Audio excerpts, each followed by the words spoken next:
Hey guys, in this RGT video we're going to be talking about the PlayStation 4, which has finally been codenamed Orbis. Now, as some of you might have heard, there's been some speculation for a while now of what the final specifications are going to be for the console. Up until now there hasn't really been anything solid, although there was a few whispers in the wind that AMD might be producing something for the console, and this has now been somewhat confirmed by various sources. Accordingly, it's going to be featuring the HD 7670, which is a DX11 card, which on PCs at least comes with up to 1 GB of dedicated video RAM. It does not mean, of course, the PS4 will actually have 1 GB of video RAM. We don't know. It could have more, it could have less, or it could have 1 GB exact. We're not sure. It is more interesting still that that same card, or a rebranded version of it, the 6670, the 7670 is a rebranded version of the 6670, is going to be used on the Xbox 720, which in theory at least will mean that two consoles have pretty much exactly the same graphics card power. I actually did another video on the Xbox 720 GPU, so you guys can check that out if you want some actual decent comparisons. However, just to give you an idea, it basically means that games such as, let's say, Crysis 2 should be able to run at 1080p with roughly 30 frames per second. Of course, it also supports HDMI and all the other great things that are, awesome, as well as the system supposedly is going to be able to output at 4,000.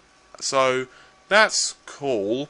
However, of course, performance is going to be a lot higher for a console simply because of its far lighter operating system and the fact that developers don't have to code for a myriad of different specifications. Of course, on the PS4, it's just going to be one specification fits all, just as the PS3 and 360. You might have slight derivatives, as in, say, more hard drive space or extra outputs. For example, the earlier versions of the 360 did not have HDMI, but other than that, it's pretty much all good to go.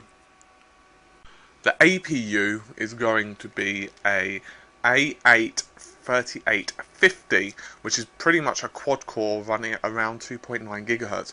Whether this is going to be what's in the system, we're not sure. These are off the stock specs. Once again, Sony can customize this to their heart's content.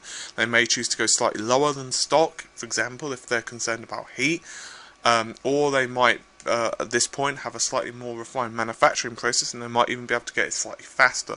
Once again, we're not sure. This does mean, however, that because it's going to be using such a system, Sony will be able to utilize asymmetric crossfire to share the load with the graphics card.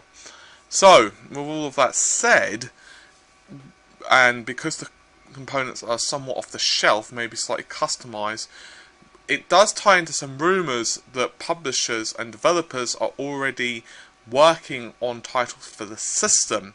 And of course, the system is slated for a 2013 release. That's quite interesting, as the Wii U is apparently going to be released this year, in I believe November from memory. So we'll have to see how it all ties in. The 720, I believe, has not got a solid release date. We do know it's going to be released next year as well. So it looks like both consoles are going to be head-to-head, as it's going to be very interesting. So, let's see what you guys have to say about this. Are you looking forward to the new consoles? Do you think they're going to be extremely successful on launch? Which I have a feeling they will, even despite the downturned economy. If you look at, for example, the sales of iPads, iPhones, Android systems, so forth, you can tell that people do find the cash for these tech toys, as they're relatively cheap in the grand scheme of things. But of course, it all depends upon which games are available for each system. Hopefully, both consoles will have some pretty good games at launch. In my opinion, one of the key problems with both the 360 and the PS3's launch was the games that weren't that great. There were the odd titles here and there, such as, for example, Cameo on the 360, and I also had quite a love for Perfect Dark, although I probably am one of the few that actually really liked the title. Other than that, there weren't that many great games on the 360's launch, and I could also go into the same for the PS3. That's not to say the titles were awful, but they definitely weren't that great. Hopefully, this time around, things will be different. So, anyway, with all that was said, hopefully you guys have found this video slightly useful, and take care and goodbye.